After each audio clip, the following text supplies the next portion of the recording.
one, William and Mary Martin. Let me get the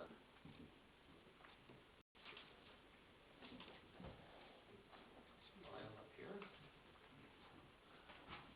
There it is. Purpose of the zoning bylaw amendment application is to consider a change which will allow for small-scale industrial shop use to be added to a portion of the property. Owners wish to add the industrial shop, office, and power room to the list of permitted uses. The industrial shop, office, and power room is proposed to be 669 meters squared. The outside storage area proposed is 500 meters squared. The effect of the proposed zoning bylaw amendment would be to change the zoning symbol on a portion of the property from agricultural A1 to agricultural exception, which would be A1 with another number, to allow for small-scale secondary use be permitted on the property. Environmental protection zone boundaries may be adjusted based on Conservation Authority comments. Location, the subject land is legally described as Concession 11, Part Lot 23, Geographic Township of Proton. Lands are alternately described as 1460 45 Southgate Road 14.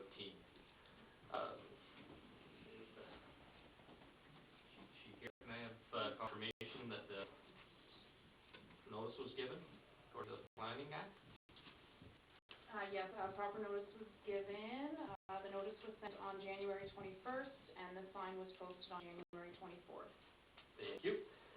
Now I'll ask our planner, Clint Stredwick, to review correspondence from commenting agencies.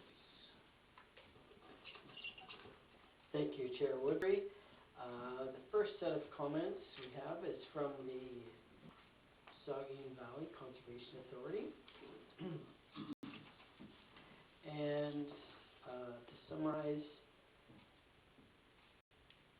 they indicate they've reviewed the application in accordance with the Memorandum of Agreement with the Township of Southgate, and per our mandated responsibilities for natural hazard management, including our regulatory role. Given the above comments, it is the opinion of the SVC staff that the proposal is consistent with Section 3.1 of the provincial policy.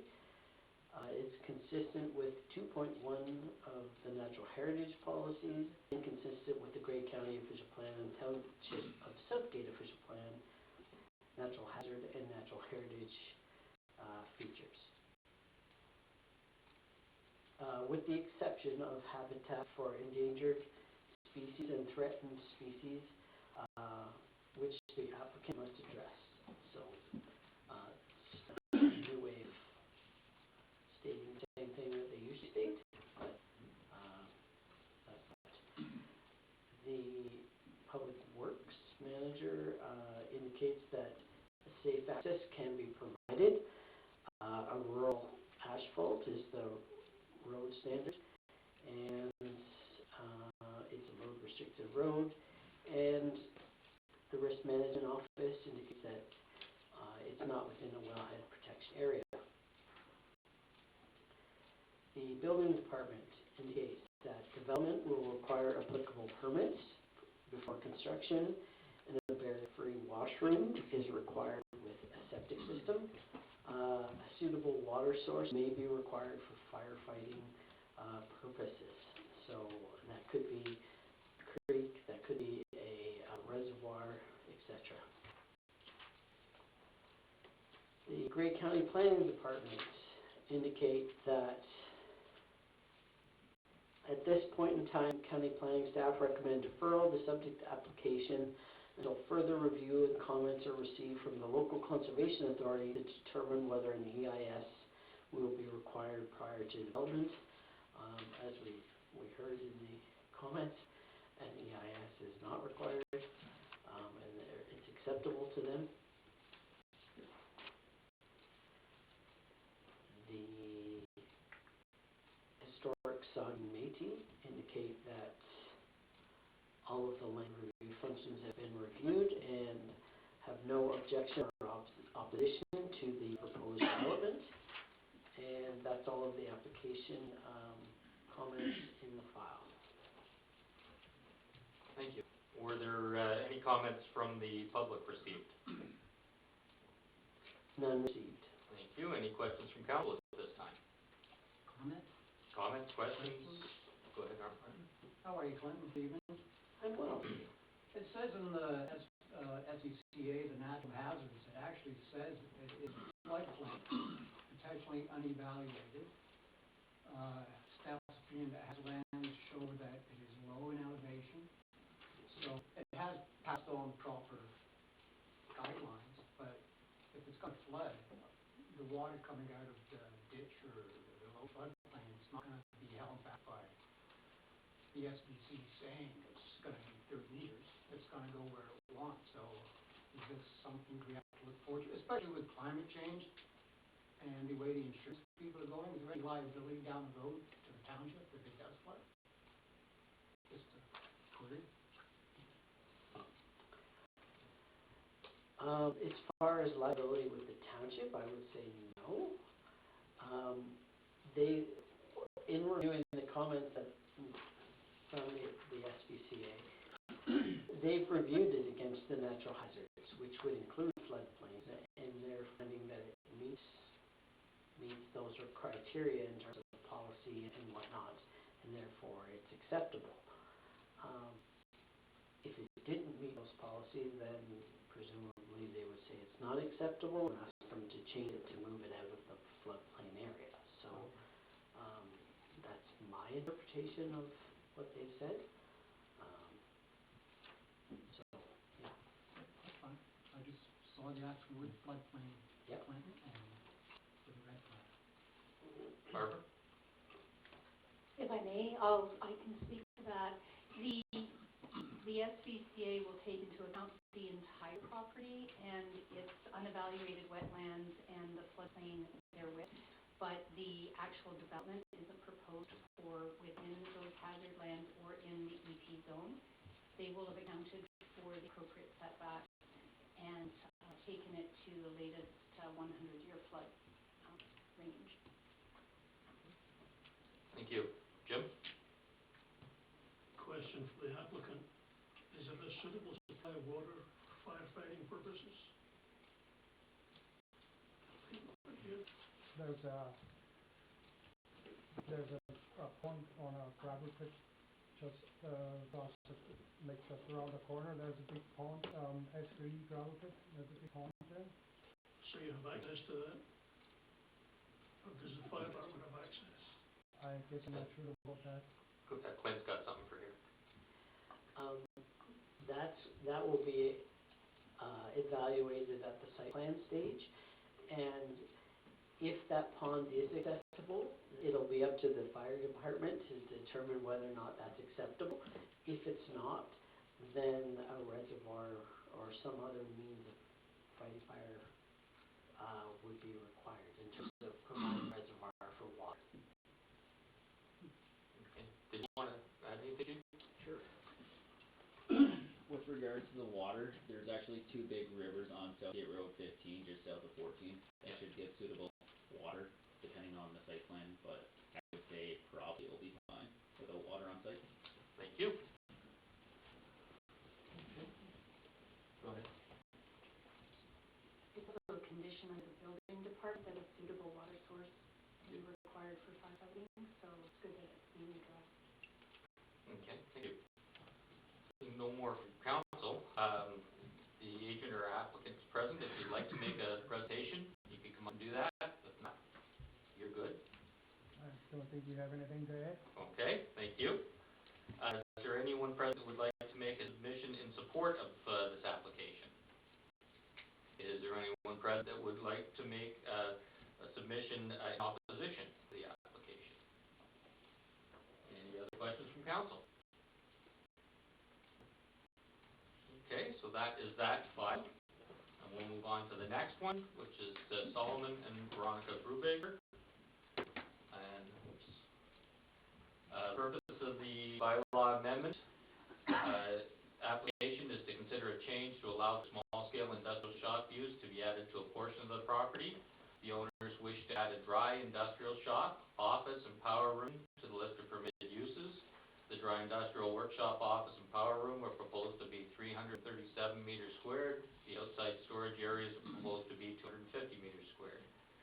effect of the proposed zoning bylaw amendment would be to change the zoning symbol on a portion of the property from agricultural A1 to agricultural exception A1 with a number, to allow for small-scale secondary use to be permitted on the property.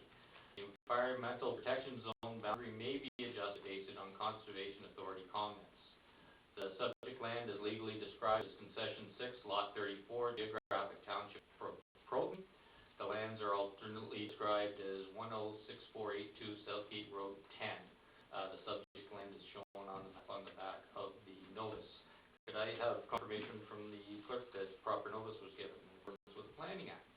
Yeah, proper notice was given, the notice was sent out on January 21st, and a sign was posted on January 24th. Thank you. I'll now ask the planner, Clinton Stredwick, to go over any correspondence received from commenting agencies. Thank you, Chair Woodbury. The first up is the Saugeen Valley Conservation Authority.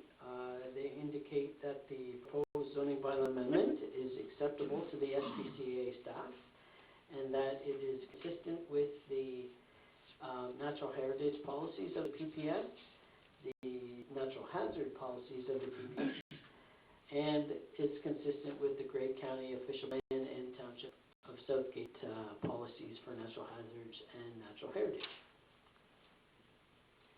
The Public Works Department indicate a safe access can be provided. It's a rural asphalt road standard, and a commercial entrance will require paved apron. It's a load restricted road, and the Risk Management Office indicate that it's not within a wellhead protection area.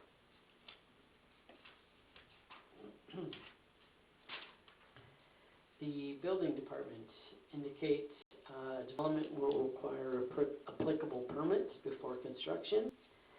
A barrier-free washroom will be required with the septic system, and a suitable water source may be required for firefighting purposes. So that's the Building Department. The County of Grey Planning and Development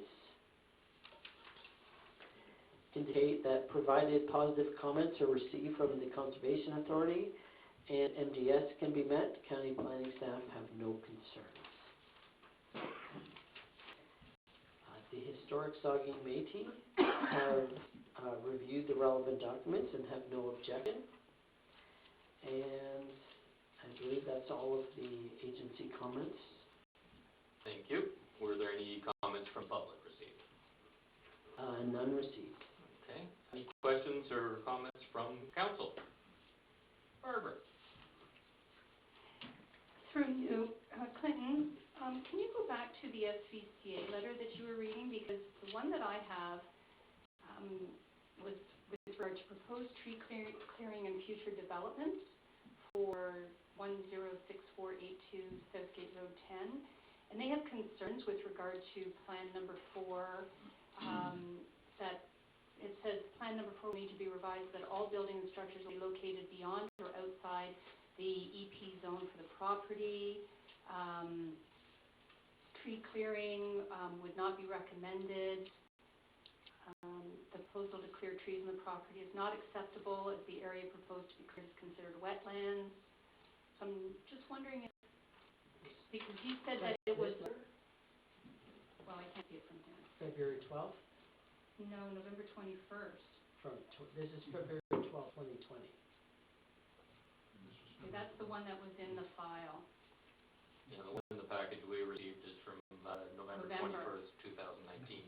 Okay, so this is a more up-to-date one. So we haven't seen that, we haven't seen that, and I don't believe I've seen it. Okay. So, It can be added to the file. You guys will do what you need to do with that.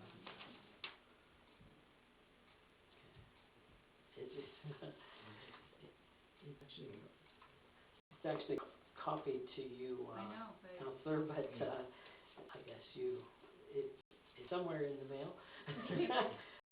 But yes, it's February 12th of 2020, so it's pretty recent. okay. As far as that's concerned, and it specifically says recommendation. The proposed zoning bylaw amendment is acceptable to the SPCA staff. So,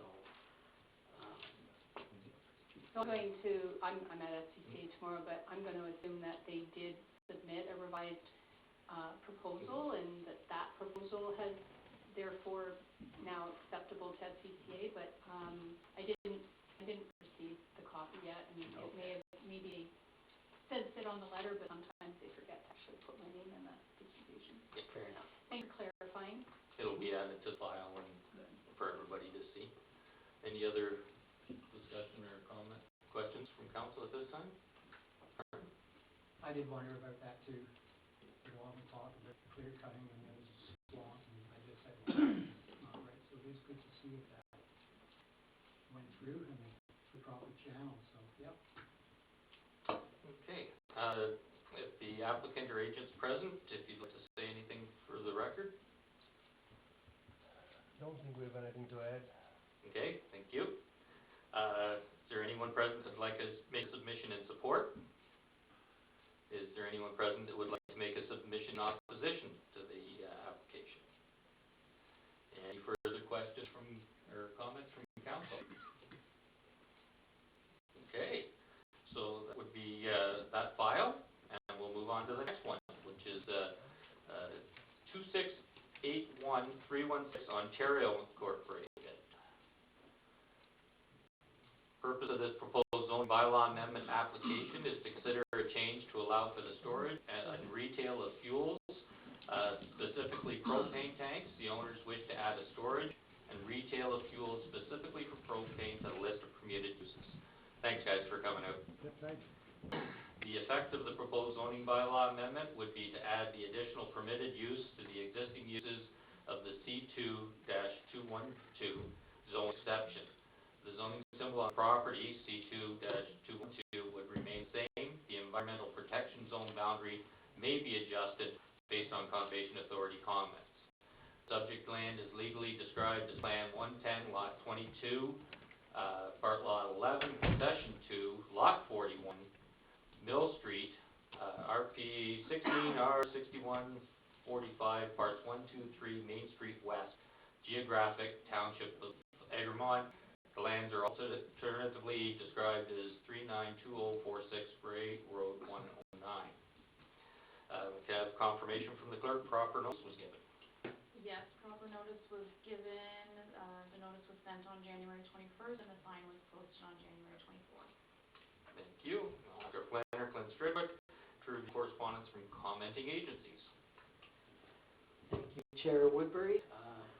As you're aware, this is for the sprawling metropolis of Holstein and their general store. The first comment we have is from the Saugeen Conservation Authority, dated February 12th, 2020. The recommendation is that the proposed zoning bylaw amendment is acceptable to the SPCA staff, and specifically,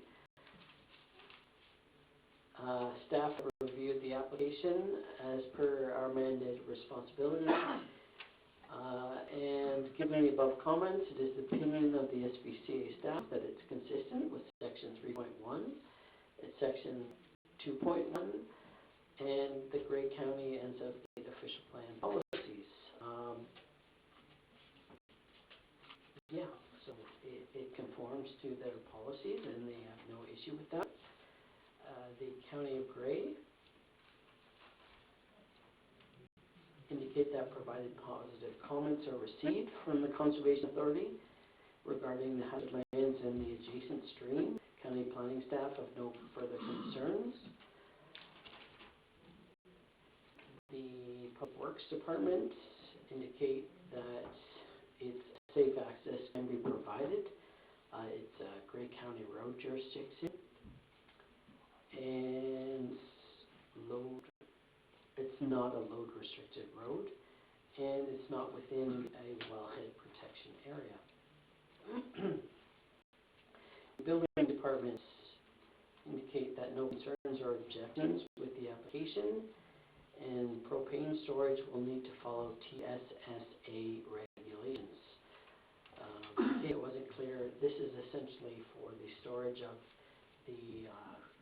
the cage with the propane tanks in it for the exchange program for tanks and storage of fuel, specifically propane. So, it's kind of exciting that that's coming to Holstein, and that's another service that the village will provide.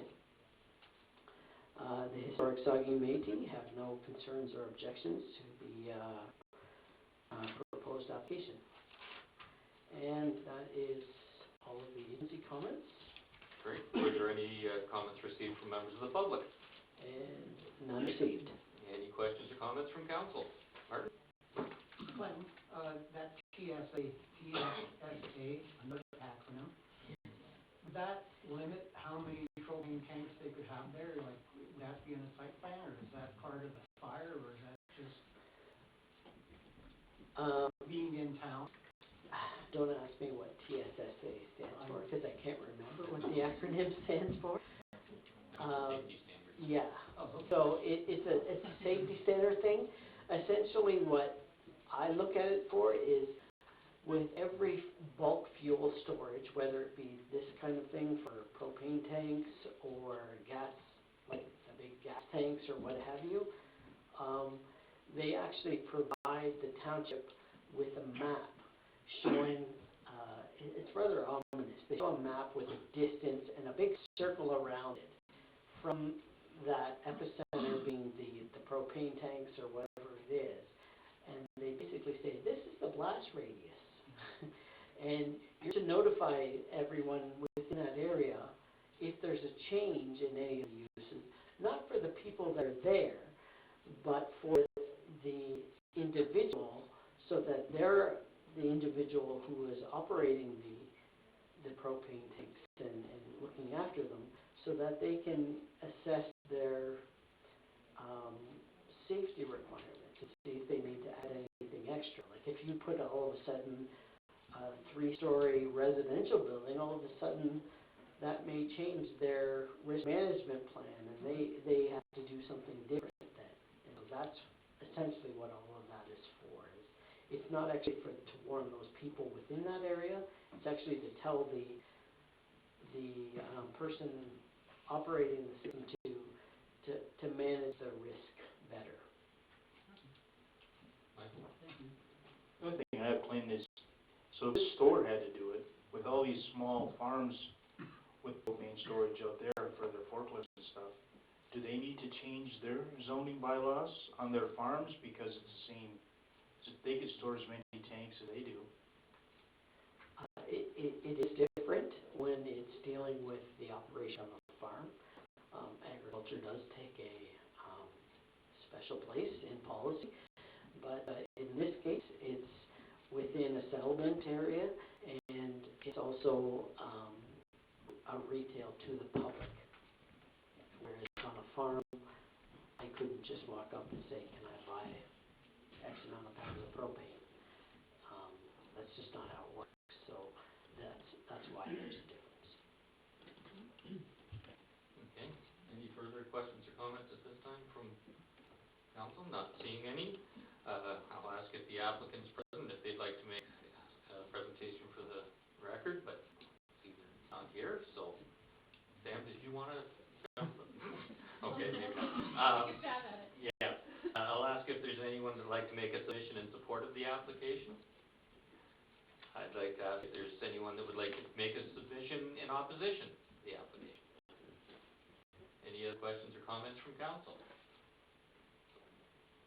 Okay, then I'll declare this portion of the public meeting adjourned at 7:25. Good. Okay, so that's that, and we'll move on.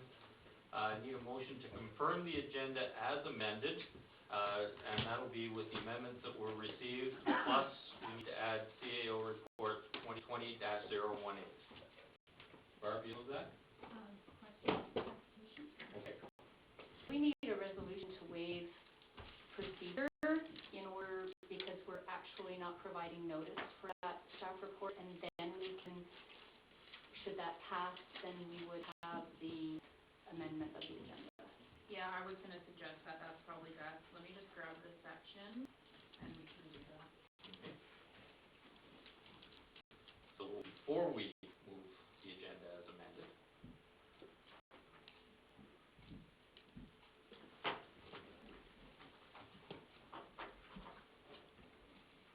waive section 11.1. So Bart, do you want to move that one? Okay, Martin will second that. Any discussion on that? Okay, seeing none, all in favor? That is carried. Now, what I said before. Brian moved that. Seconder, Jason, any discussion on that? All in favor? That is carried. Any declaration of pecuniary interest, you can do it now or at any time through the proceedings if something comes up. Now I need a motion that we receive Team Town Hall delegation for information. Martin and Michael. Hi guys, once the microphone, make the red light come on, and tell us all kinds of interesting things.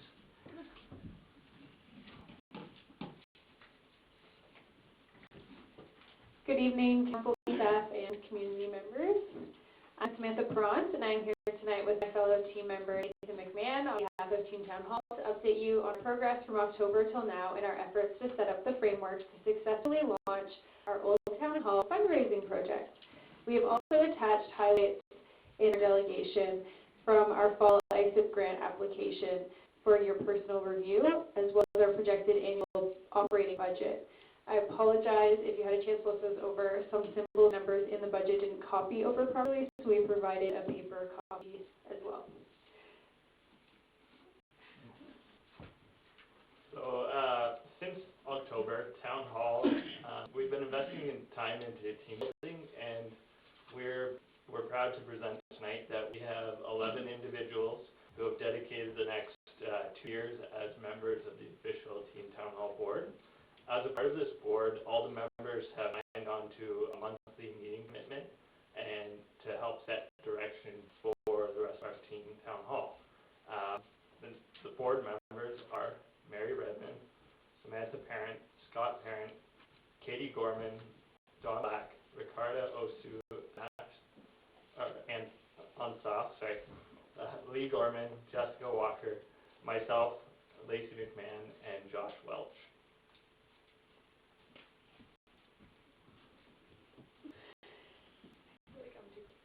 With our established board in place, we also want to let you know about our larger group of supporters who will back our board members in forming the appropriate working groups once we have the official go-ahead to begin.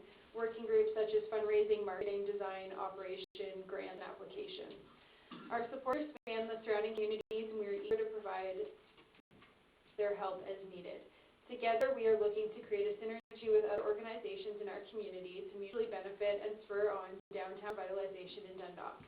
To date, we have received letters of support from the Lions, Youth Action Committee, Generation Connection, Seniors Advisory Committee, Dundalk and District Historical Society, High Point Principal Carolyn Dyer, Go Adventure, Young at Heart, Kids in Us, the Legion, South Great Museum, Dundalk Little Theatre, Dance Fuel, which services Dundalk, Shelburne, and Grand Valley, and a local child and youth counselor, all standing behind our vision for a revitalized arts and culture hub in downtown Dundalk, located at the Old Town Hall Heritage Building. We've also attached this agenda some highlights of our projects so you're able to view more in-depth information, including our financial statement.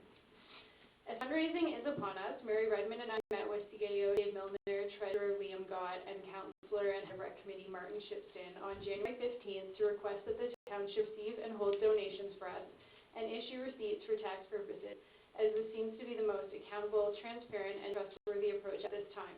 We have also spoken with the credit union in Dundalk to create an account for Team Town Hall to be able to open the option to accept cash or e-transfers, to keep all streams of donations open and easy for those who wish to give. As staff has directed us that they cannot receive e-transfers at this time and would prefer not to accept cash. So the credit union has come on to make those streams possible. And we're very encouraged that the credit union has shown their support and good faith by offering us a free account and free e-transfers. These accepted funds would be moved to township at the end of each month with proper documentation of receipt, name, address, date, amount given, method of payment, and who on Team Town Hall received it, etc.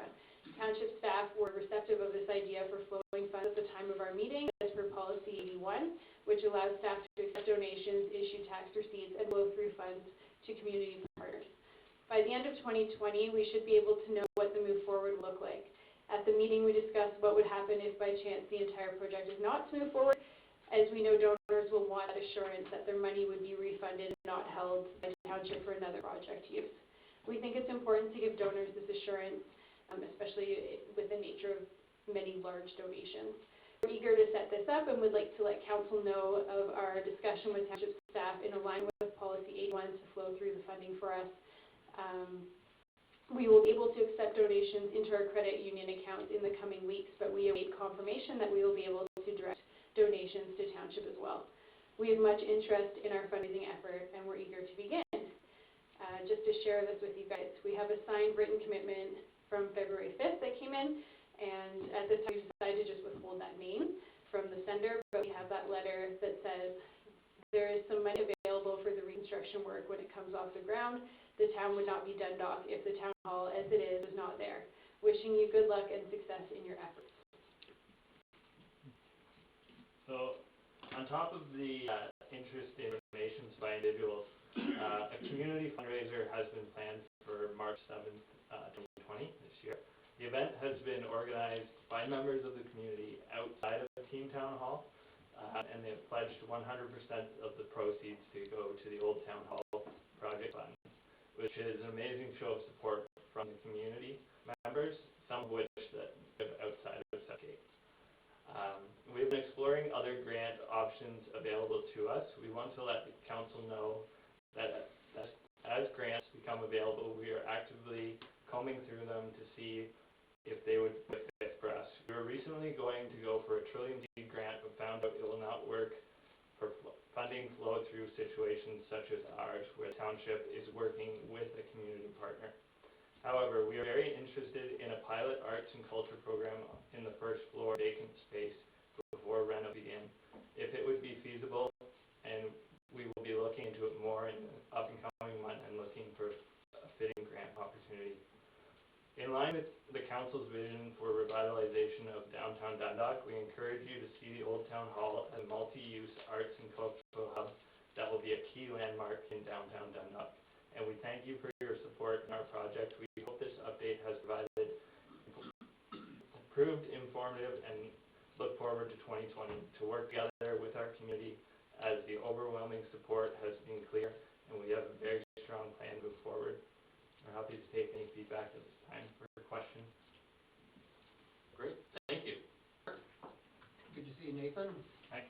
You mentioned the board. Yes. What's the dynamics of it? Is it individuals, or is there, like, I know Mary's Historical Society, are there groups represented on the board, or is it just individuals? So, with these 11 individuals, we have came together and created overhead board, so that is our official board, and within our board, as we take our titles and form our positions, we will then be overseeing other members of Team Town Hall who have came to us in the past and said, we're not necessarily committed to a monthly meeting once a month, but we're committed to get our hands on the ground and do what it takes to help this project. Okay. So. I can speak a little bit more to like who people are in the community as well. We have some Dundalk Little Theatre members on our board, as well as the Historical Society. I mean, I'm on the Santa Claus Parade committee. I don't think that's a big deal. Apparently it is. John didn't approve of that. Yeah, no, apparently it is. It's Oh, always you good to have liked it, Santa okay. Claus on your side. But yeah, we have a lot of community groups who've said to us that they can't sit on our board because they're already on maybe other boards, but they're absolutely supporters and they're ready to be the supporters of Team Town Hall, which is like the big group that encircles us, I guess. Well, that's why I mentioned dynamics. It's good to have a broad demographic of people, so you get different ideas. And it's good that you're doing it where those people who don't want to run it, but might be interested in construction. Yeah. There'll be somebody kind of looking after that, and what have. And as far as finances, Samantha, are you looking into charitable status in the near future, or is that something after? We have discussed it at length, and we discussed it in a meeting as well. We feel it's going to be a step in the future, but we've just held off because we want to move into fundraising right away, and I think because it is a township building, I think to be the most transparent and the most trustworthy and all that, to flow such large donations, you know, the type of money we're talking about is big money. So we just think going through, Liam Gott as treasurer, it'll just kind of go better and be a good fit. But we do want to get our charitable organization title, because I think that might open up more grant opportunities for us, is what we're finding. So we're just looking at that right now. Just one more comment, especially after it's up and running. Yeah, absolutely, for sure.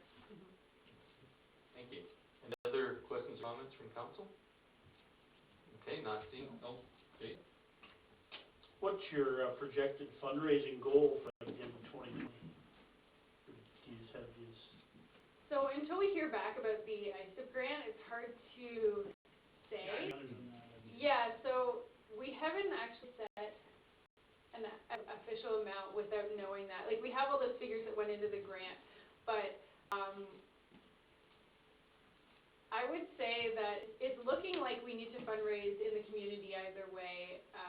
Assuming we get the grant, it'll probably be at least, including large donors, around 700,000, I would believe. So that's kind of what I would assume would be the minimum, and depending on how things go, it could go up from there, but I think that's probably the minimum amount. And that's not just turning to our neighbor and saying, you know, can you give us $500,000, but we're looking at a lot of options and within that. But I think that can also include more grants that you can stack, but that's kind of what we're looking at it as a community. And I'm just gonna add on top of that, within the, I guess, within the last few weeks is when we actually set up the account to the credit union.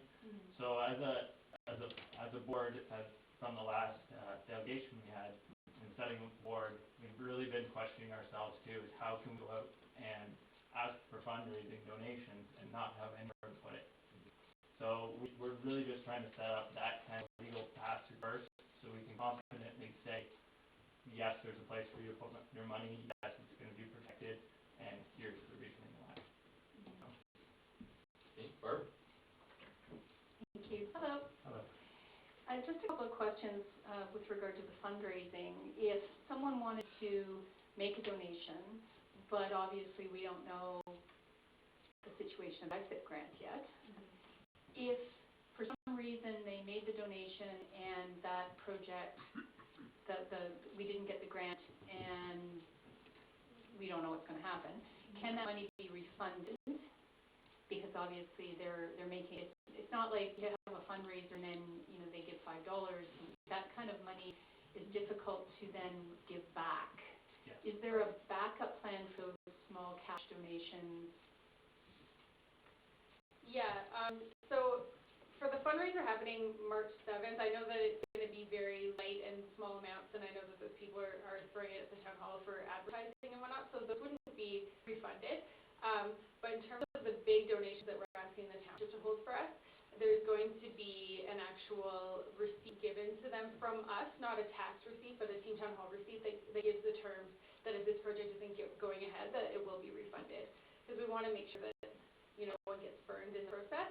But there is the question mark, I guess, is if we don't get the grant, which we should know that, you know, in the coming months, hopefully by the summer for sure, then we'll have the rest of the year to brainstorm, you know, is there anything else we can put together here?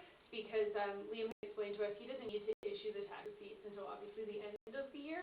So it'll give us a bit of playing room to figure out if there's anything else we can do before just giving the money back. Because I know people who are giving it really want to see the project go forward. So hopefully we can find other options if needed in that, you know, maybe 6-month time period before the end of the year. Okay.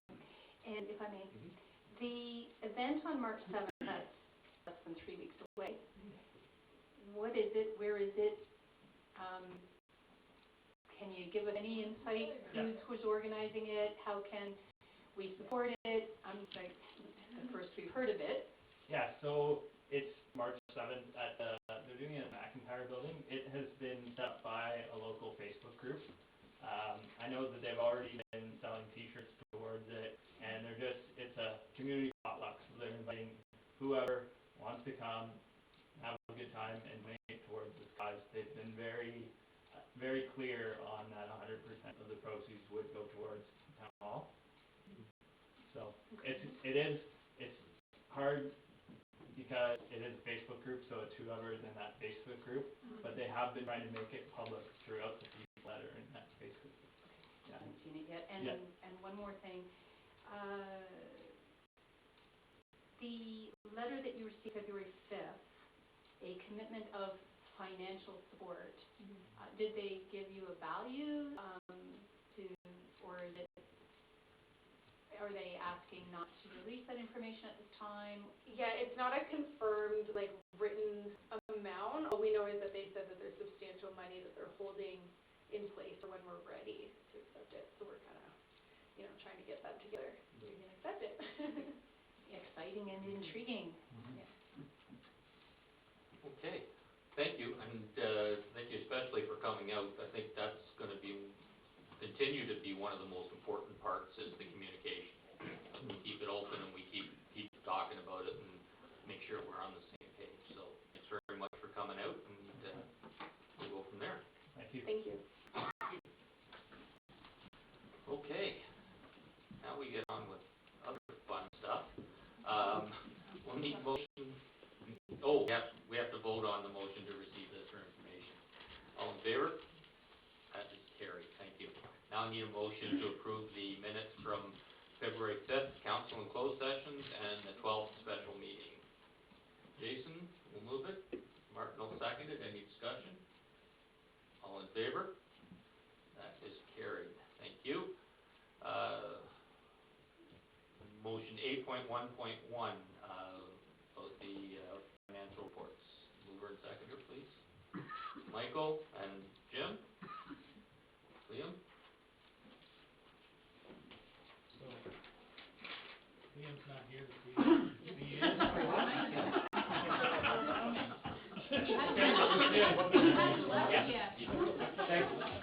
Thanks for coming out, really appreciate it.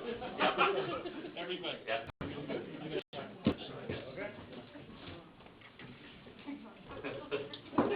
Hiding in plain sight. Yeah. I didn't know you were that good at hiding. Yeah. Okay, so, Thanks. yeah. So, the council passed the 2020 budget already on December the 4th. However, in those discussions, I believe it was expressed a potential, that the council would consider a 4% blended, because that's what we're going to work towards. And when we passed the budget, I thought, my estimate was that the 4% blended. However, I didn't have final Southgate growth numbers or the county or education rates. So now that I have those, I've recalculated the blended tax area increase, and at what has already been passed is at 2.4%. So I felt that I would bring forward to council to say that if they truly want to keep at a 4% blended tax rate, then there's ability to raise an additional $200,000 and be at the 4% blended tax rate.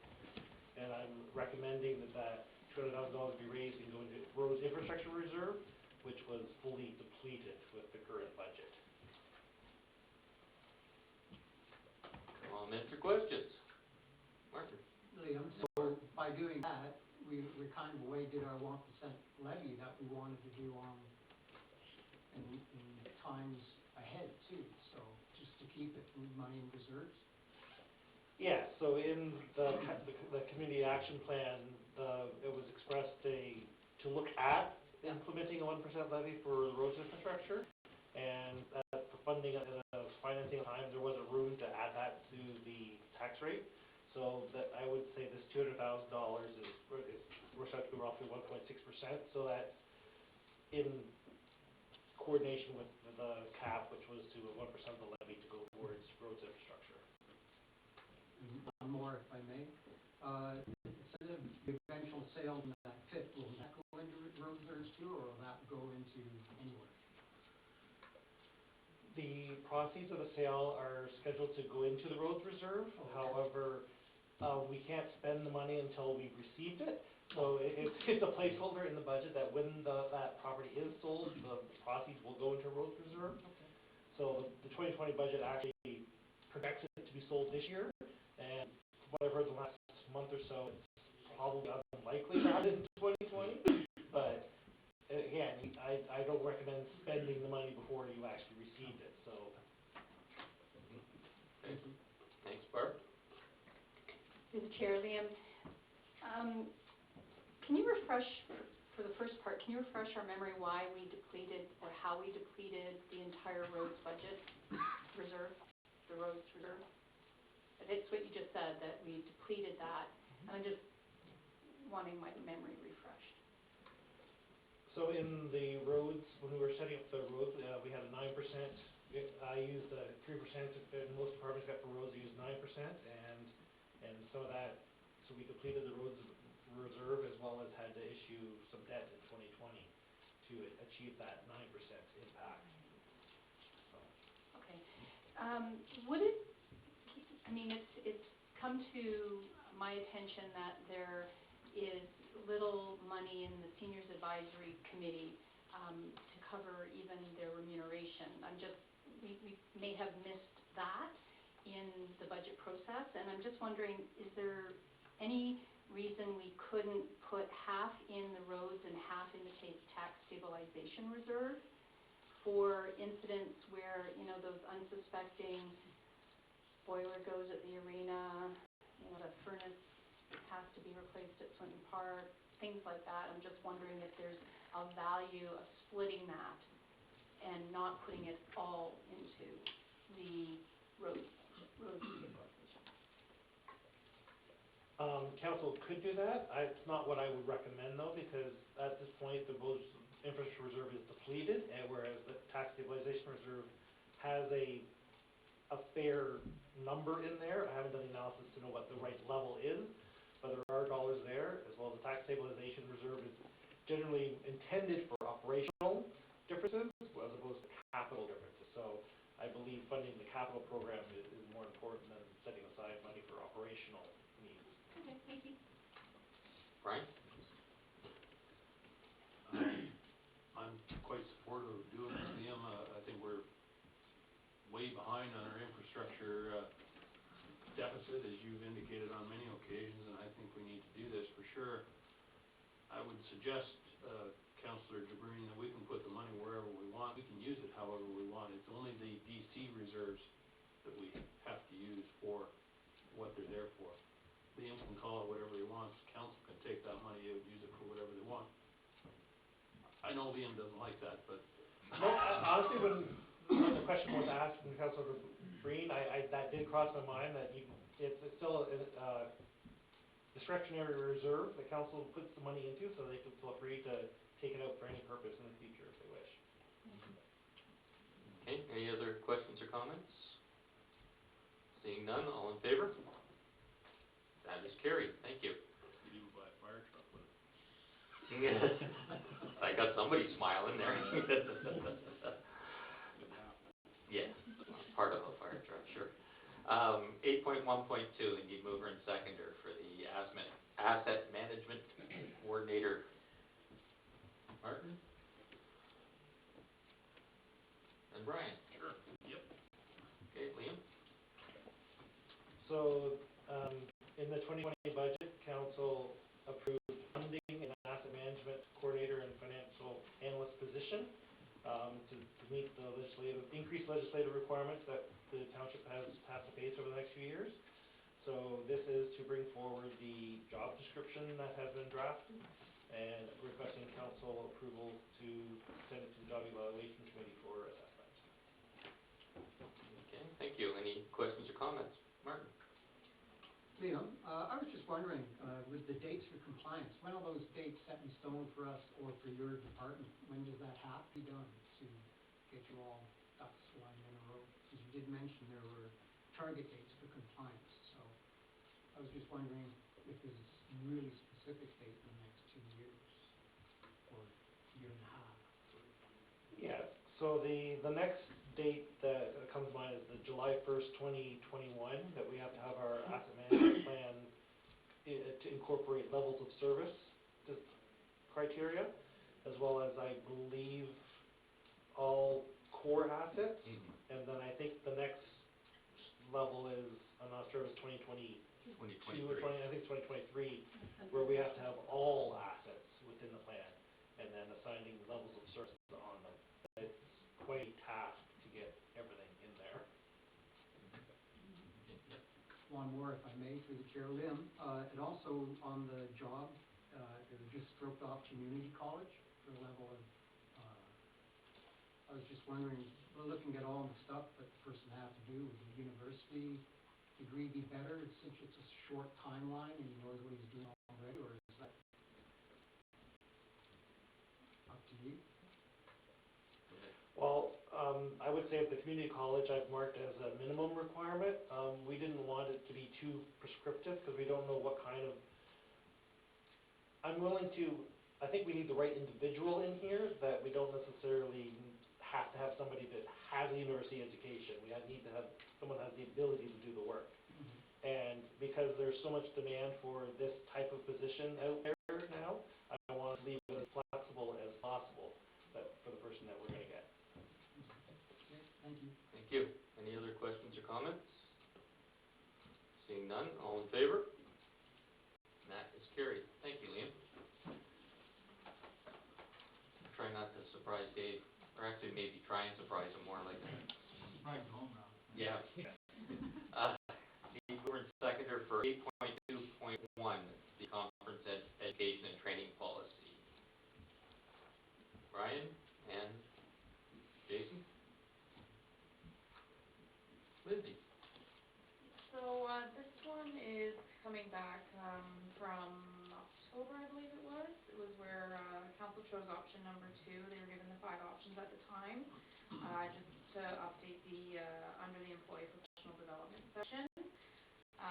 So yeah, it's pretty straightforward. It just was not, brought back before the end of the year last year, so I'm just bringing it back for approval now. Nothing else was changed other than some formatting, and just to implement option 2. Thank you. Questions or comments on that? Seeing none, all in favor? That is carried. And now the 8.2.2, the bylaw to go with it, need a mover and seconder. Brian and Martin, discussion on that. All in favor? That is carried. Mover and seconder for 8.3, the drinking water annual report. Martin and Michael? Jim? Good evening, good people. This is an annual report that comes forward to council and then goes to the designated facilities, which is the schools and/or daycares. And just with this one, it took a little bit more extra effort this round because we had to implement well 5 into it all, even though it started late in the year, but to set it up into the report. There's a couple other categories that are new to it too for tracking, which is the halocetic acids and THMs running annual averages. So that's been adopted into the report to be in compliance. And other than that, it's just standard formatting for the report. Thank you. Martin? Evening, Jim. I was amazed how many chemicals you guys test for. Like, there seems to be a lot of heavy metals and trace amounts. The one thing that caught my eye was, I don't even know how I'm going to say it right, heterotrophic plate counts. And I caught my eye because it says it's not an indicator of water safety or no drinking water quality standard for it. So what is it actually testing for? Actually, it changed. Before, it used to have a value in the standards. They've taken that away. It is an indicator though on the water quality of how it's taking the turn or whatever. So if you see higher numbers, generally flushing kind of cleans that up. But I'll have to look where you're saying, see that, because it is a water quality indicator of sorts. So I'll have to check through where that may have been. Yeah. Yeah. It's actually amazing when you look at the reports of how much goes into water quality, how much testing and all the efforts. Any other questions or comments about this report? Seeing none, all in favor? That is carried. 8.3.2, and that'll be the wastewater treatment one. Barb and Michael? to you, Jim. Okay, so this one took some new format too, out of the inspection report. They wanted, we changed, like for years, we've done the same format of reporting. They wanted to see some different things, especially about, the compliance limits and how they're set up, so we've changed that. I wanna make a note, between Lisa and Corey and I, we went through this, and Dave's looked at it about 20 times or so, back and forth. But, there was a correction I noticed today that needs to be, and we've already put it into the plan, it's minimal, but, it caught my eye, and that's on page 3 of the report, in the table. I'm just waiting to let Rachel get it up. Probably the third violation. The report itself, yeah, there you go. So that table there, in the maximum monthly average loading for total phosphorus, those numbers should be kilograms per day, the 0.73 and the 1.47, instead of milligrams per liter. Milligrams per liter pertain to the concentration levels. And then subsequently, I don't know how I missed that. Subsequently on this one, say page 3 also, but if you could scroll a page or two maybe, where it goes to shutdown, okay, right there. In the shutdown there, in the top for the monthly average effluent loading, kilograms per day, the total phosphorus, those numbers are milligrams per liter again. That should be changed from 0.4. Those are the concentration targets, to the 0.73 for less than 5 degrees Celsius, and 1.47 for less than 5 degrees Celsius. So we've made those changes already for a report that will be sent to the ministry. But if everybody's good and understands that, I can move on. The good thing about this report that we see, especially with our levels of housing increase, but just right at the beginning on page 1 of the overview, the wastewater treatment plant, the influent coming in, that's water coming in, not going out. There was a 1.09% increase over 2018. So that's, for the amount of housing we've got, that's a low impact. Because that'll affect reserve capacity calculations when it comes out. So we really may not lose too many from last year with the same, or more usage. That's great news too. Yeah, I don't know why I didn't catch those. Barb? And Ryan? Will there be a revised, like the revised report can be uploaded so that it shows up in the minutes or something? I believe, we always put them on the website and we put something in the paper usually saying they're available, so what we upload there will be, yeah. Ryan? We just will update the Yeah, I agenda. gotta update it for a couple things anyway, so yeah, we can. Thank you. Jim, showing the minimal impact on the output from the growth, does that have an effect on how soon we're approaching a full wastewater treatment plant? Does that change the outlook or not? Again, we're using calculations that we based last year for reserve capacity off of new housing and how tighter the systems are.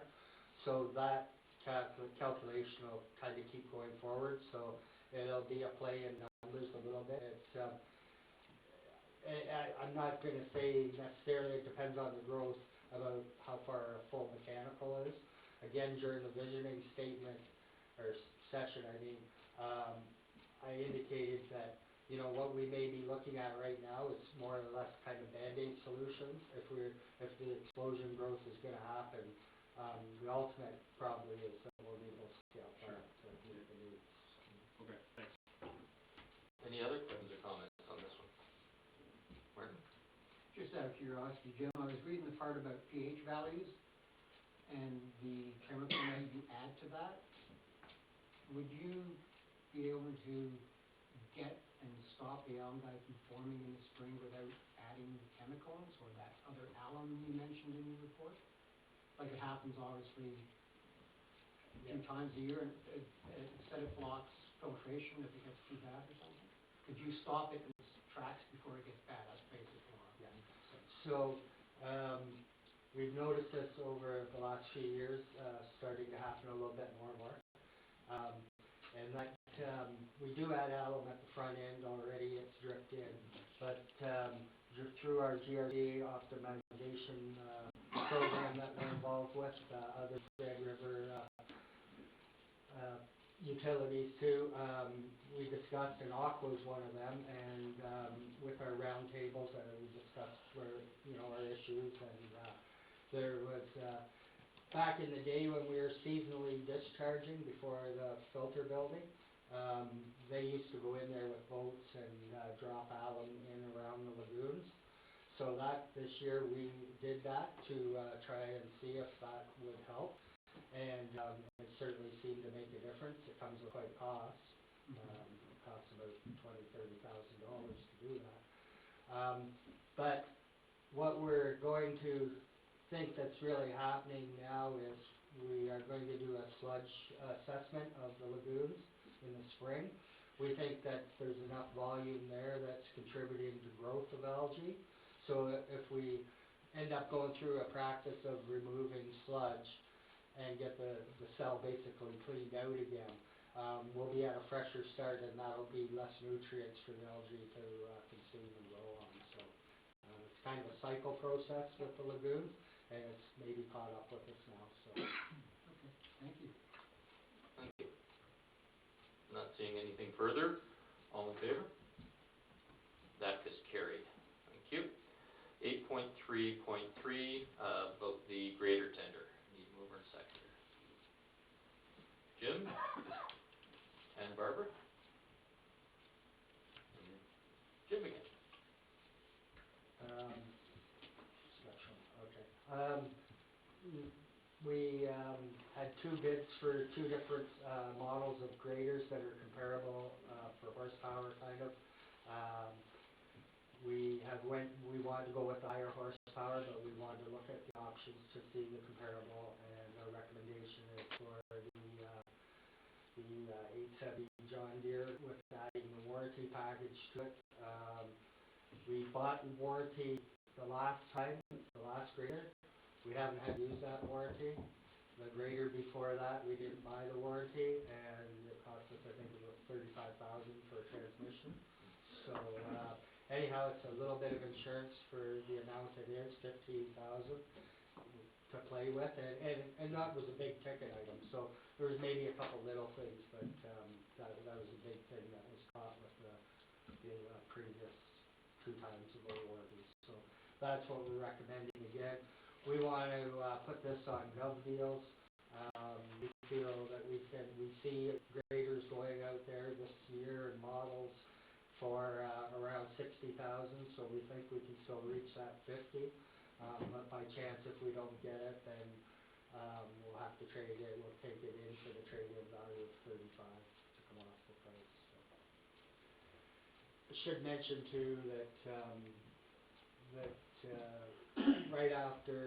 shortly after the tenders were open, Phil received a call that the one submission, they double priced the snow equipment in it, but with the opening, in public opening, everything, he said, well, it was your mistake, we're not going to correct it, sharpen the pencil next time and make sure you're doing the right thing. So it was a learning curve for them, they understood, so that's the way the cookie crumbles.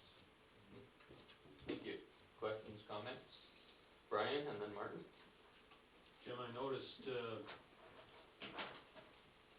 2 models of John Deere, essentially is the horsepower, the difference between the 770 and the 870? Pretty much, and a little bit lighter, as far as weight. Well, I'm wondering, why do you think you need the bigger machine? I mean, just anecdotally, it seems odd that, 50 years ago, the roads weren't built to the standard they are now, and we weren't working with probably two seem to be going opposite directions. The roads are getting easier to maintain, yet the horsepower is going bigger. Why is that happening?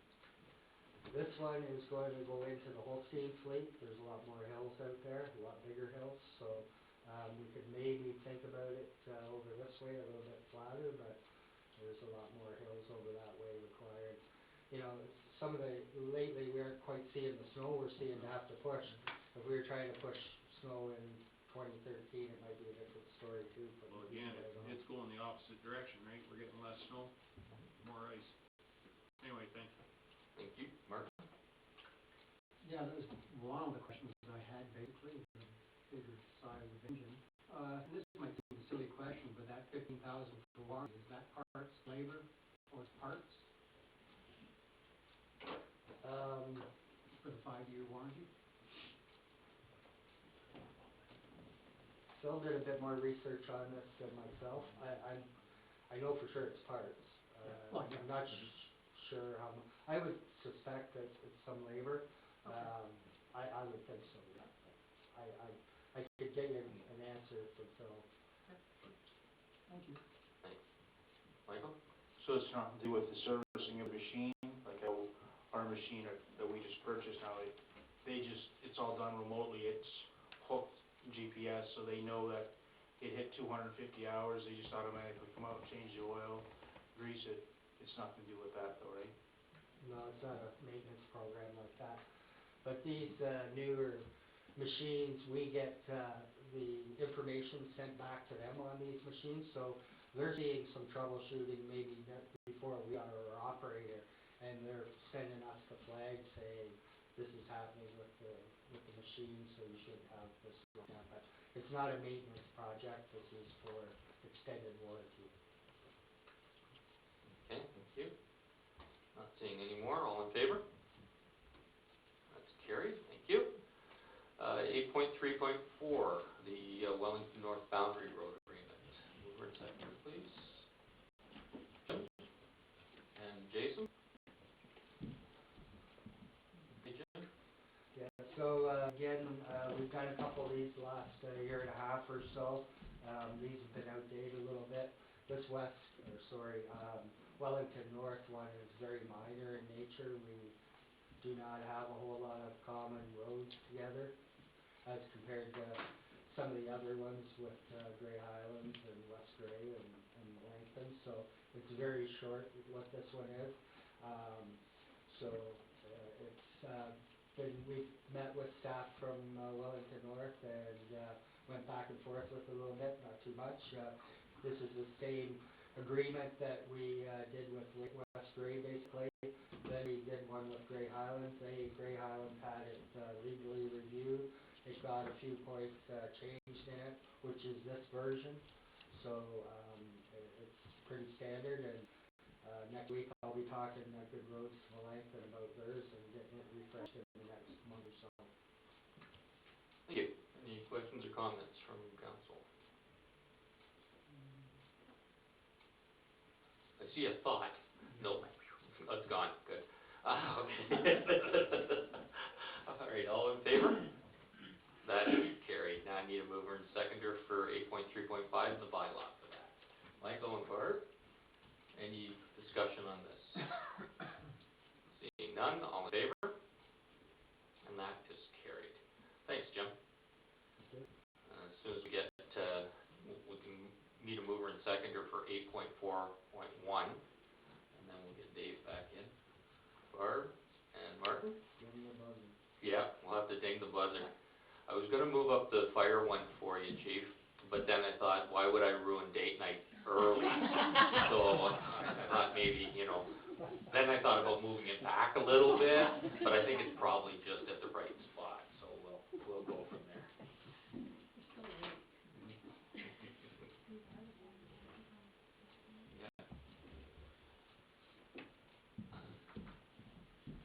Oh, Dave is here.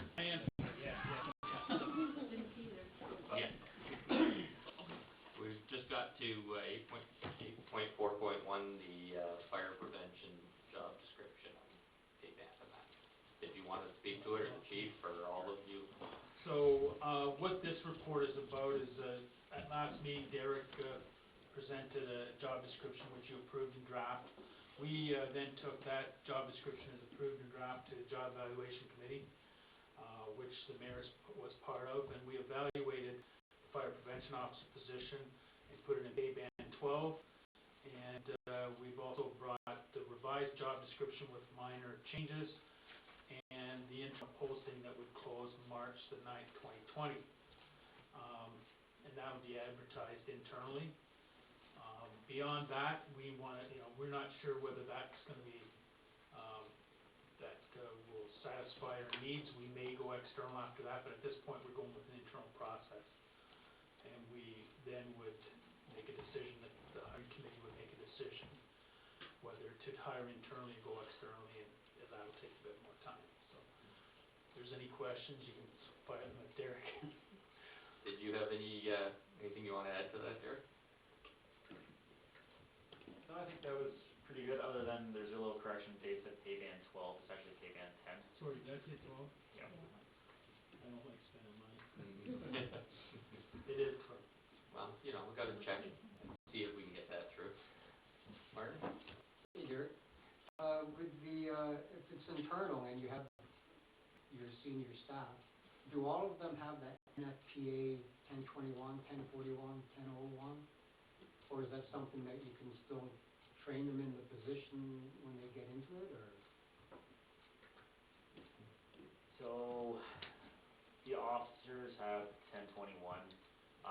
There's a lot of in-house training that can be done as well as going to the college that provide all that, Gravenhurst College. If the applicant is right and willing to learn, you can also go for it and teach them. It's only, each course basically is a week at the college. You write your test and then you're certified. So it's not like a college course where you're out there for a semester. I didn't So realize that. yeah, it's pretty quick knowledge that gets hammered down to you real quick, so. Thank you. Michael? Would that be part of the requisite that the person would have to have these fulfilled before his probationary period would be over? So for those, you gotta give and take a little bit, because the college is pretty booked the way it is, so I would agree, either finish or enrolled in. So they will be enrolled and then they will have to take that course. It's just, the college is so backfilled. If you think of all the fire departments in Ontario, they all send them to this one college, and they only offer 4 courses of, say, instructor 1 or officer 1 in 1 year. And so you got your submissions in pretty quickly, so. And just to add to that, unless they've changed the enrollment a whole lot, it used to be that you enrolled the previous year. So by the late fall of 2019, you had to enroll for most of the courses for this year. So it's, yeah. Dave? I think the thing I'd add to that conversation is that, number one, we're looking for the right person first, and we'll get the training somehow, some way. Even if we have to do some, they're talking about having some of this training, and correct me if I'm wrong, through Grey County, possibly, but we'll either mentor them or make them ready for it. If we had to go out externally, we'd like to be a bit tougher on that training, because we'd like to be getting somebody that would have it. But the internal, we want the right person that's going to commit to it and be successful, and we'll have to work around the training, because that's very, very difficult to do. Jason? Do you think you have the right person internally, or? We won't know until they apply, I guess. I'm sure there is. It's just, but we have to have those conversations, or the commitment and all that sort of thing. Any other questions or comments?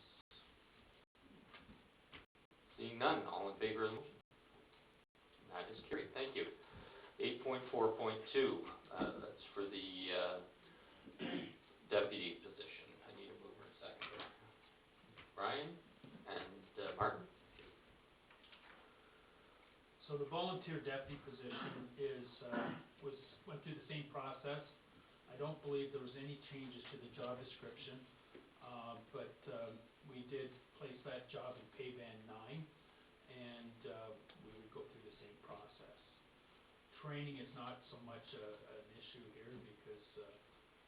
lot of experience, and we think we have, some people interested that's talked to Derek about it, that should, wanna commit to it, then we'll go that route. Thank you. Did you have anything you wanted to add, Chief? No, other than, this job would allow me to take some vacation finally, so feel free. So that's why Well, we'll have to check to see if it's a good idea you have holidays. What in Yeah. the Well, if you have holidays, I hope you go somewhere more exciting than you have for date night, so, we'll see about that. Any questions or comments from council? Well, that's true, what's more exciting than council? Everything. Any questions or comments? Seeing none from council, Martin? No, the DZ and air license, is that something that you're willing to train them with in-house? Or is that something on a volunteer firefighter's own terms? Because it looks like you're short. You only have 4 drivers that can do that? No, we have way more than 4 drivers now. That was, Oh, good. what was it, October, I sent, I believe, 7 firefighters to get DZs. Oh, good. So now, majority of our guys who have DZs, and the majority of the people that would be applying for that position are guys, the older guys with a lot of experience. They all had their DZs from John Thompson's days where they used to bring the instructor in-house, so. Okay, great, thank you. Seeing nothing further here, all in favor? And that is carried. Well, looks like things are gonna change and you might actually get holidays. Maybe. See you guys later. Okay. You don't wanna stay for the whole thing? Nope. I don't know how you're gonna top this off, but, well, Have a good night. yeah. Night. Go and see Chicago Fire. Yeah. Okay, mover and seconder for 8.4.3, the ETEL, fiber Holstein. Martin and Michael. Okay, Dave? So this, original agreement's been around for a while, and we, amended it, to some degree in 2017, and we're bringing another amendment now. What this amendment is basically, they've, increased the, technology at the Holstein point of presence location for fiber technology, and it requires more hydro. So they believe it's at their best interest now to get a direct connection to hydro rather than come through us. They've been going through us and metering the hydro and compensating us for that. Really nothing else in the agreement has changed other than, the removal of references to hydro and, that they will be, disconnecting our connection to it. Okay. Brian? Dave, I would have thought because they're in Holstein, would they not be connected to Wellington North Power?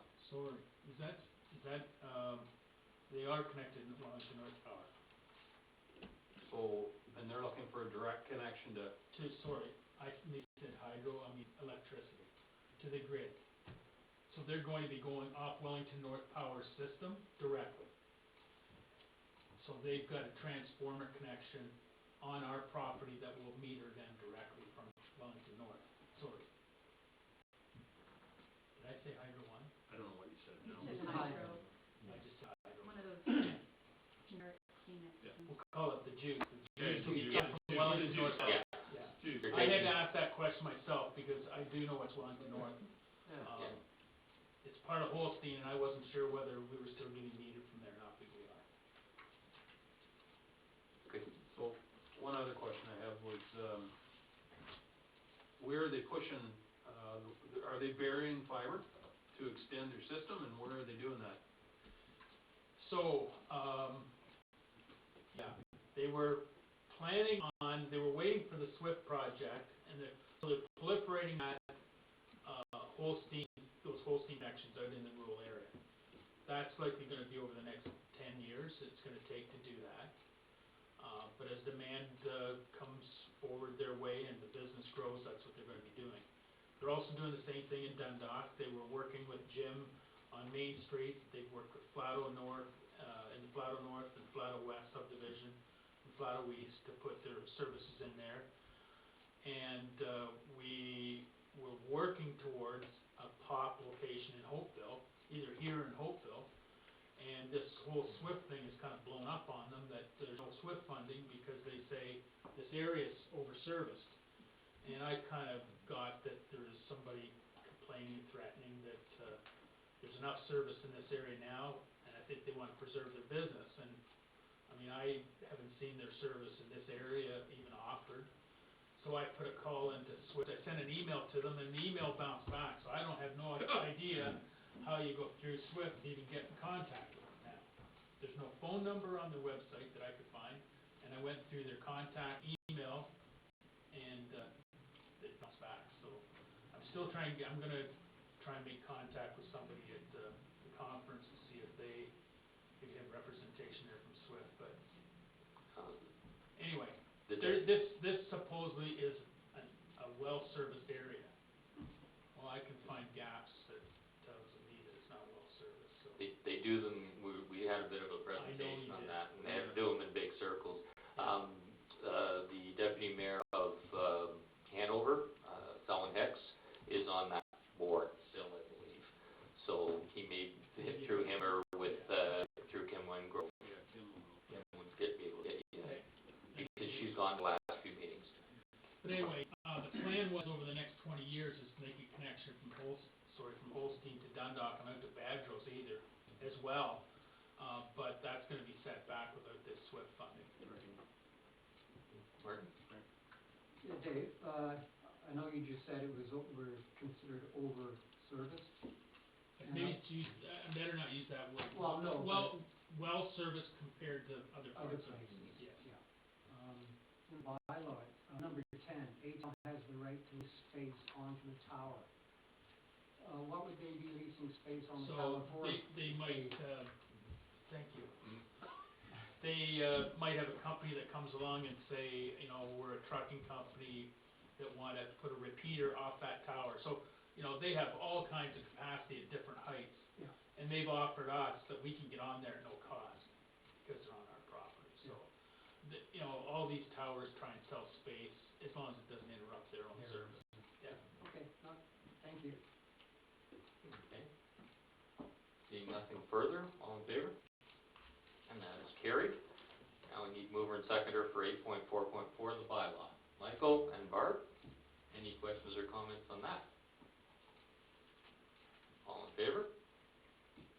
And that is carried as well. Thank you, Dave. Okay. Oh, yeah, the other reports, CAO 2020-018, need a mover and seconder for that one. Martin and Jason, and we'll turn that one over to you, Dave. So, after, reviewing, well, doing a fair bit of work on this thing, and reviewing the guidance document, there's some words in there that troubled me, so I made contact with the, Cheryl Bryan at the OMAFRA, Economic Development, she's representative at Owen Sound for OMAFRA on economic development, and she, confirmed that they do not support strategic plans for economic development or, like they have in the past.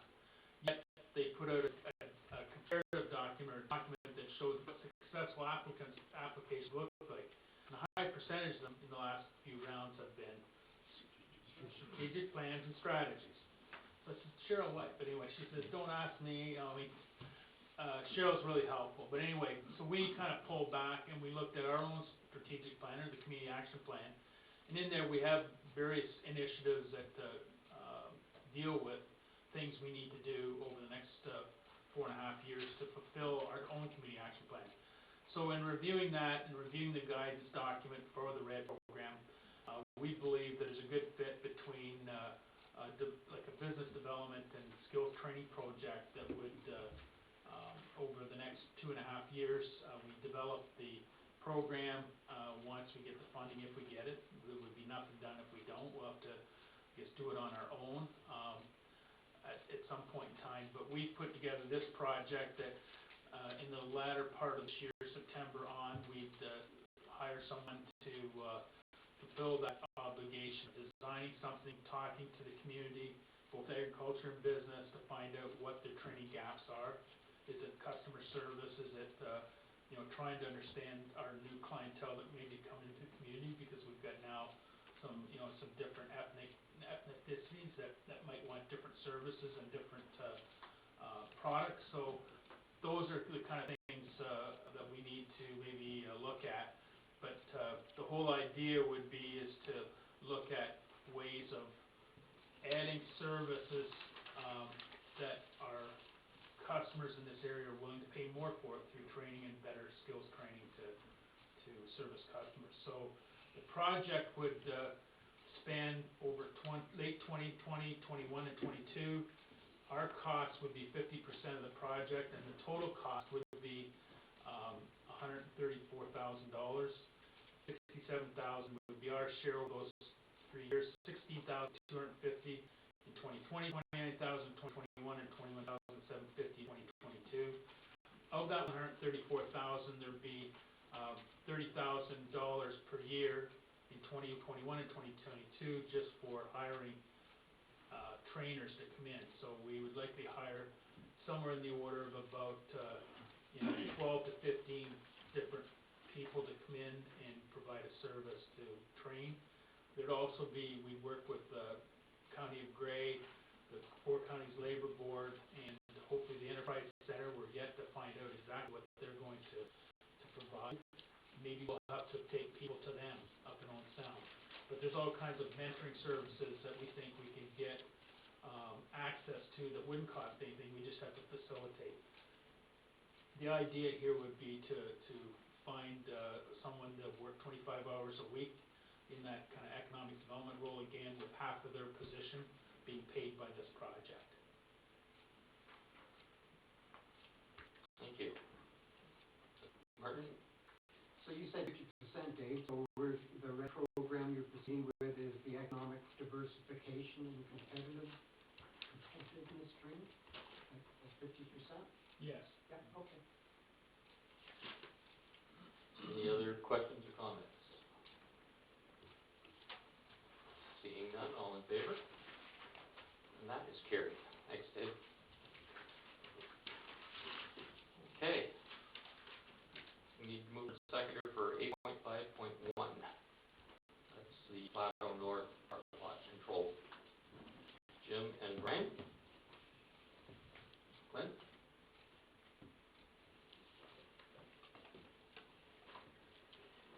Thank you, Mayor Woodbury. We don't get part lot control bylaws very often. Essentially what they do is lift the provisions of the Planning Act and the plan of subdivision, basically, so that it exempts those lands so that they can be sold off separately. So then it becomes, you can sell one half of the lands and then essentially divide them into two. That's sort of what it is in a nutshell of part lot control. You remove it out of the plan of subdivision temporarily. There's I believe a 2-year time limit on the bylaw. But I don't imagine it'll take that long for these. They're already built and well on their way. So yeah, this will be creating semi-lots, and I look forward to seeing some more growth in that area. Barbara? To the chair, Clinton, is this similar to when we have a property that has created on one lot and we've allowed for a semi-detached? Once the foundation is in, it can be surveyed, and then we do the severance to split the lot into two. Is it similar or not at all? Not really. With part lot control, when you have a plan of subdivision, it's once a lot, always a lot. And what this does is it lifts the provisions of the Planning Act for those specific lots to allow them to be sold separately in parts. which you can't do if they're under the plan of subdivision. And when they're sold separately and under different ownerships, they become separate parcels. And then after the 2 years, that window closes, and then they're no longer under that, and then they're separate lots, essentially. It's a provision to allow that to occur, and it's usually done specifically for townhouses or semis or that sort of thing. It's really specific to subdivisions more so than a one-off consent. Michael? Does that mean he could sell it to another developer that could go in and build something, so he's not? Not necessarily. As I said, it's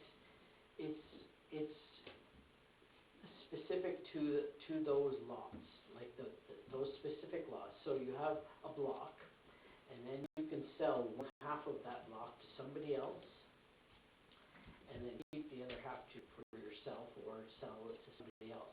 As long as you're able to do that. You're not able to do that if it was just under the plan of subdivision. The whole reason you lift the part lot control is you're able to sell parts of lots. And that's what creates the severance, based on whatever survey is provided. That's all it does, is lift the provisions of the Planning Act to allow you to basically sell each of those lots separately, like each half of the semi separately, which you can't do right now. They're all one block. It's a technical thing, but it's required under the planning law in order to create those semis. No. No, this is semis. Yeah. Okay. Martin? So Clinton, you mentioned that you'd probably be seeing a lot more of this in the coming years. And is that partially because of the talk around attainable housing now? Do you see the builders wanting to do this work for attainable, or just sign more houses? Well, as far as coming in the future years, if you go back to that map there, just on the south side there, you can see there's another, 8 blocks there that are semi-detached blocks ready to be built, and therefore they'll be up next for the same sort of thing. And absolutely, semi-detached dwellings are cheaper than single detached dwellings, and therefore more affordable than the alternative. Thank you. Any other questions or comments? Seeing none, all in favor? That is carried. Next up, we need a mover and seconder for 8.5.2, the bylaw to go with that. Brian and Jim, any discussion on that? All in favor? And that is carried. 8.5.3, this is for Flato East townhouses, need a mover and seconder. Martin? And Brian? Clint?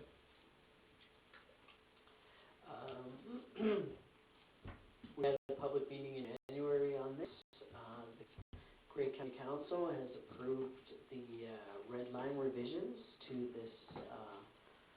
these changes. Essentially, it moves an access or a walkway further south because of grading issues, and changes the lot coverage on the townhouse blocks, similar to what has been done in other areas of the town, of Dundalk specifically, in the Glenhouse subdivision. And we have confirmation from the engineers that it's not going to change the stormwater management aspect of it, because that's always the fear when you increase lot coverage, that all of a sudden your stormwater management pond's not going to be big enough, or what have you. We have confirmation from the engineers that that's not the case, and it can accommodate that, and, so I'm confident in, recommending approval of this. Thank you. Any questions or comments on this? Seeing none, all in favor? That is carried. 8.5.4, the bylaws go with that. I need a mover and seconder. Jim and Brian, any questions or comments on this one? All in favor? And that is carried. Thank you. Thanks, Clint. Next, I need mover and seconder for 9.1. That's the procedural bylaw approval. Mover and seconder, Barb and Jason. Any discussion on this? Barb? Just a request that we get a hard copy, perhaps, to replace the ones that we were provided with before. Yep, that's no problem, yep. Okay. Anything else? No, I'm not gonna. Good. Okay. Thanks for visiting. All in favor? That is carried. That was right. Yeah, that's right. You could have made it date night. Maybe next time. 9.2, I need a mover and seconder for tax arrears extension agreement. Mark and going once. Michael. Any questions, comments on this?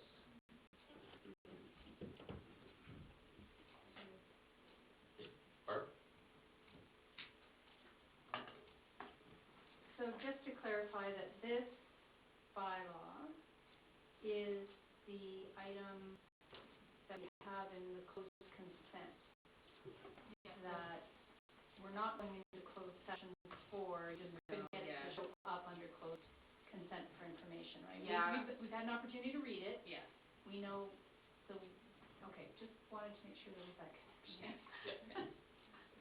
Any other questions? This was the third one that we needed that got kind of missed, because we didn't realize how many properties there were. Okay, all in favor? And that is carried. Consent items. Does anybody want anything pulled from the consent items? If not, just need a mover and seconder for, and we can discuss any of them. Martin, will move it. Seconder, Jason? Okay, that's the 10.1 regular business. Any questions or comments on any of those? Not seeing any. All in favor? Carried. Thank you. 10.2, that's the correspondence. Mover and seconder for that. Or if somebody wants something pulled. Brian? Motion. Okay. Seconder? Barb? Any discussion on any of those?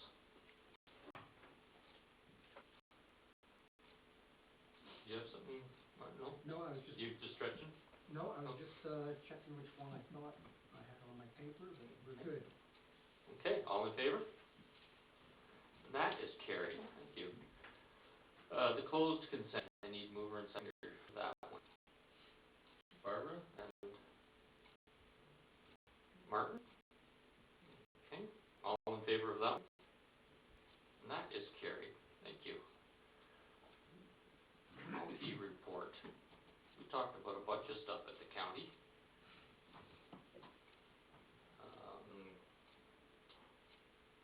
Just gonna see what.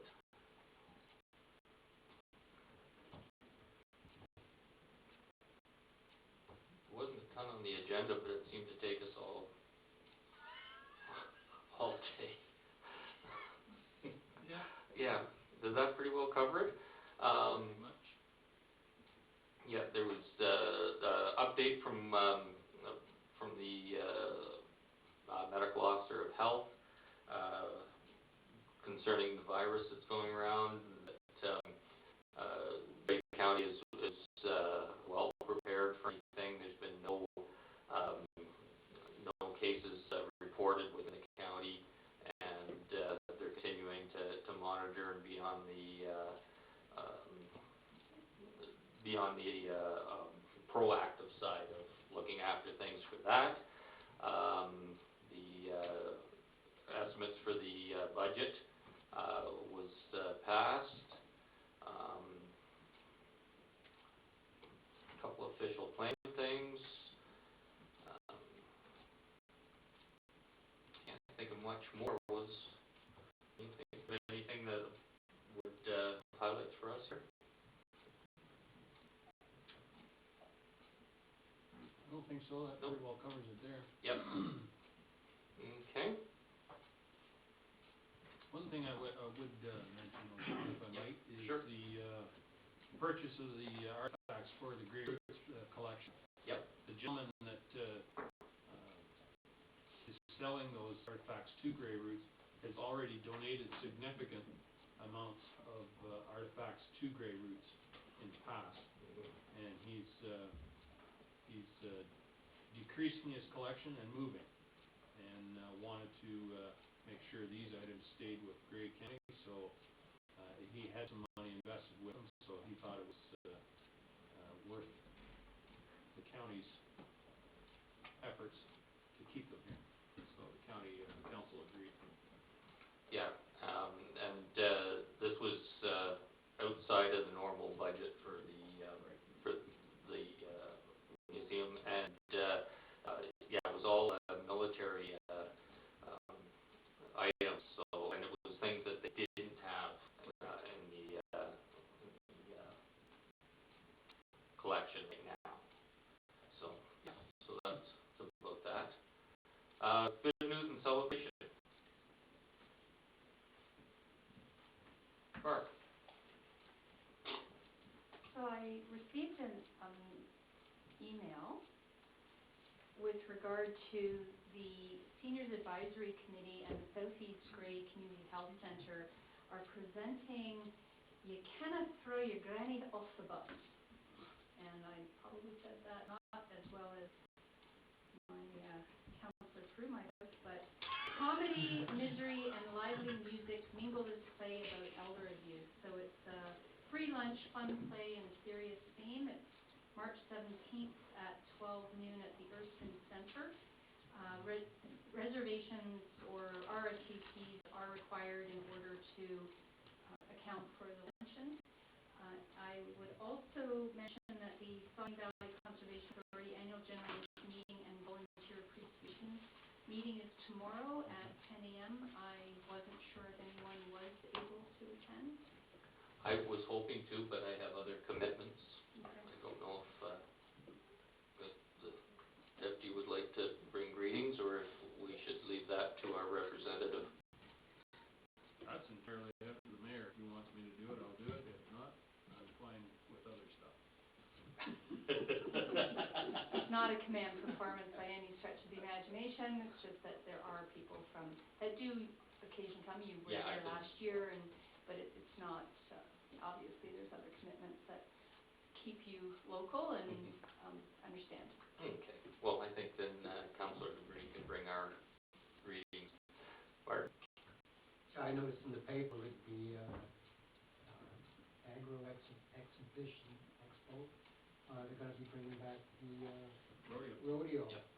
without all the palaver, concerts and drinking and stuff like that. Keeping it a real family affair, and that's gonna add to the fact that it'll bring more people in than others, just exhibitors and people interested in that, so sounds really good. It's good to see. Yeah. And obviously the Maple Fest coming up. Yeah. We've all got contacted. Yes, Maple Fest is coming up in the near future. So, anyone else have any good news and celebrations? Dave? Yeah, so I don't like to participate in this section any more than necessary, because I think council does a good job of bringing those kind of things forward, but I think we hear enough bad news in communities that I think we need to hear this kind of great news, and I'm so proud of this employee, and I'm not gonna mention the employee's name or the person that got the help, but we're going to celebrate that tomorrow morning at our staff meeting. But this person sent an email and said, when I ran in the ditch on Egremont Road 6, and I'm gonna tell the short part of the story, She received help, to get CAA help to get her car out of the ditch from our employee. He looked after my cut, so I think he must have had a first aid kit with him, and kept her warm in his vehicle. He helped her out of the ditch because there was snow, obviously, to get her out of the ditch, and she sat in the car for some time, or vehicle for some time, because she said it was hard for her to get out of the ditch as she has a cane. And her last kind of words is, well, there's two words. There are two groups of words here, and I wasn't going to tell you, but I will anyway. I can't thank him enough for his help, and please say thank you again for me. And then she says, if I'm ever in the Dundalk area, she's going to bring coffee. So, anyway, that's how appreciative she was. But, sometimes we see cars on the side of the road and we kind of think, is that trouble or what? But, I'm proud of this employee for stopping us through the day and helped this person out. Because, I don't know what day it was, but if it was one day there last week, she could have frozen to death. But, anyway, so, we're going to be celebrating that, but I think we don't hear enough of that good news. CNN and even the local stations seem to always report the bad stuff, so. That's true, although we do pretty good with the press here. Yes. Yes. No, Dundalk Herald is a celebration. Yes, yes.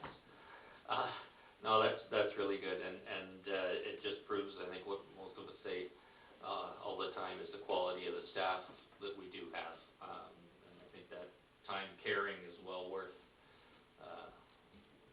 the effort. That's really good. I'm glad to hear it. Anyone else have anything? Jim? 122.